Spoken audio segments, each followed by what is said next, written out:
पिछले कई दिनों से मजम्मत के अलावा कुछ नहीं हो रहा है।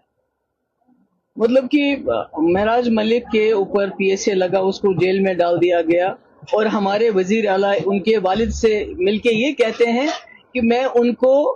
लीगल अदालती कार्रवाई में या कानूनी कार्रवाई में मैं मदद करूंगा।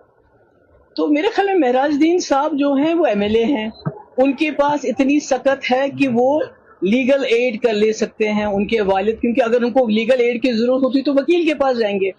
चीफ मिनिस्टर से तो नहीं मिलेंगे। होना तो ये चाहिए था जैसे कि अभी स्पीकर साहब ने वहीद परा के खिलाफ नोटिस निकाला, मतलब he is trying to shoot the messenger,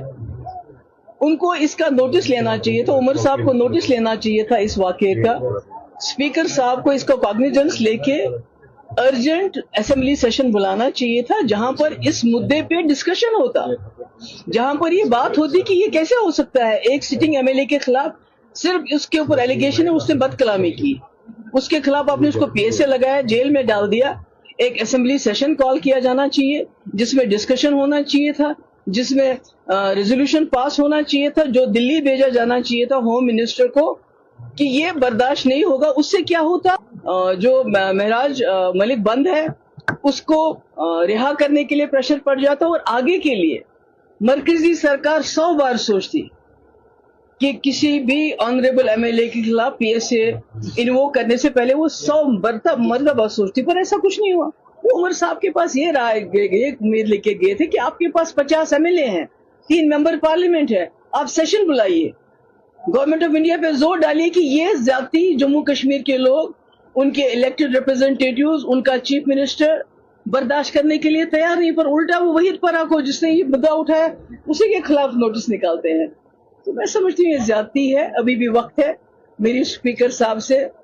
गुजारिश है कि पीडीपी के साथ जो भी आपको स्कोर्स बाद में सेटल करने वो बेशक करें,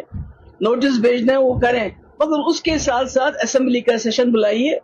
इस पे डिस्कशन कराइए, रेजोल्यूशन पास कराइए, ताकि आने वाले वक्त में इस किस्म की दोबारा कार्रवाई न हो हमारे एमएलए से। उमर साहब कहते हैं मैं लीगल, अगर उनको लीगल एड देनी है तो उन 1000 जो हमारे कैदी हैं जिनके घर वालों के पास सकत ही नहीं है, जो जम्मू कश्मीर के अंदर है, जम्मू कश्मीर के बाहर है, जिनके घर वालों के पास ये सकत ही नहीं है कि वो बाहर जाके तिहाड़ जेल और राजस्थान और यूपी जाके और आगरा जेल में अपने लोगों से मिले, वो क्या केस